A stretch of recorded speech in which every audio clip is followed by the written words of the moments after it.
नमस्कार दोस्तों, मैं हूं कमल और आप हैं YouTube channel chalk and talk के इस सेगमेंट कंसेप्ट इन 5 मिनट के साथ। आज की इस वीडियो में हम साइंस की डेफिनेशन के बारे में जानेंगे। तो आइए अपनी चर्चा का आरंभ करते हैं एक प्रश्न के साथ। हमारा आज का प्रश्न है कि विज्ञान को परिभाषित किया जाता है।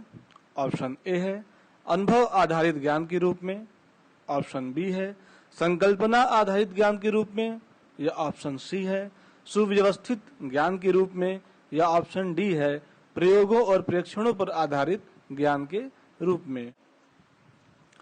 तो आइए सबसे पहले हम विज्ञान की परिभाषा यानी कि इसकी डेफिनेशन को समझने का प्रयास करते हैं।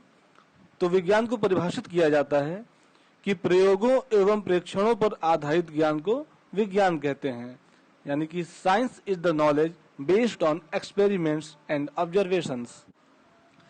यानी किसी भी विषय को विज्ञान तब तक नहीं कहा जाएगा जब तक उसमें जो भी समस्या दी गई हो उस पर प्रयोग न किए गए हो और उन प्रयोगों के आधार पर निष्कर्ष न निकाला गया हो। तभी हम कहेंगे कि यह जो भी ज्ञान हमें प्राप्त हुआ है वह प्रयोग और प्रेक्षण पर आधारित है। यानी हमने पहले प्रयोग किया, फिर उसको प्रेक्षित किया, जाना कि इसमें क्या निष्कर्ष निकला है, क्या रिजल्ट आया है, और फिर हमने एक कंसेप्ट बनाया, तब हम उसे विज्ञान कहेंगे। कई बार विज्ञान की परिभाषा दी जाती है कि यह एक व्यवस्थित और क्रमबद्ध ज्ञान है। तो यहाँ मैं ये बिल्कुल स्पष्ट करना चाहूंगा कि यह विज्ञान की परिभाषा नहीं बल्कि विज्ञान की एक विशेषता है।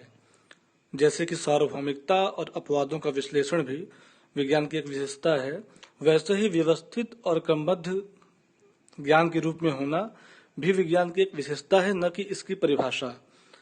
अब यहाँ थोड़ा सा ये समझना जरूरी है कि परिभाषा और विशेषता में अंतर क्या है। हम क्यों इसको विज्ञान की परिभाषा नहीं मानेंगे, जबकि कई बार जो है किताबों में भी, छोटी किताबों में ये दिया भी रहता है कि सुव्यवस्थित और सुसंगठित क्रमबद्ध ज्ञान को विज्ञान कहते हैं। तो परिभाषा का मतलब ये होता है कि किसी भी वस्तु को ऐसी भाषा में व्याख्यायित कर दिया जाए कि उसकी सारी विशेषताएं उसमें समाहित हो जाएं और किसी भी काल परिस्थिति में वह उसके ऊपर सटीक बैठे। जैसे विज्ञान के विषय में अगर हम कहें कि यह प्रयोगों और प्रेक्षणों पर आधारित ज्ञान है, तो चाहे वह कहीं का विज्ञान हो, चाहे भारत का हो, चाहे भारत के बाहर का हो, प्राचीन काल का हो या आधुनिक काल का, अगर उसमें प्रयोग और प्रेक्षण नहीं है तो वह विज्ञान नहीं कहा जाएगा। यानी कि जब हमने कहा कि वह विज्ञान है तो हमने प्रयोग भी किया, प्रेक्षण भी किया, एक निष्कर्ष निकाला और तब हमने एक सिद्धांत दिया जो हर जगह लागू होता है। इसी को सार्वभौमिकता भी कहते हैं। लेकिन जब हम व्यवस्थित और क्रमबद्ध ज्ञान की बात करते हैं तो सिर्फ विज्ञान ही नहीं, उसके तो जितने भी विषय हैं, चाहे वह इतिहास हो, चाहे वह भूगोल हो, चाहे वह हिंदी हो, साहित्य हो, उसमें भी एक क्रमबद्धता पाई जाती है। तो इसलिए विज्ञान को केवल व्यवस्थित और क्रमबद्ध ज्ञान कह देने से परिभाषित नहीं किया जा सकता। इसके अलावा एक तीसरी विशेषता इसकी है कि अपवादों का विश्लेषण। तो अपवादों के विश्लेषण से तात्पर्य यह है कि अगर हमने विज्ञान की परिभाषा किसी सिद्धांत की दी और कोई वस्तु उसके बाहर आ रही है, तो विज्ञान में यह सुविधा है कि वह उसके विषय में भी पर्याप्त विश्लेषण करता है और उसके बारे में व्याख्यायित करता है। तो आइए एक बार फिर से अपने प्रश्न की ओर चलते हैं। हमारा प्रश्न था कि विज्ञान को परिभाषित किया जा सकता है।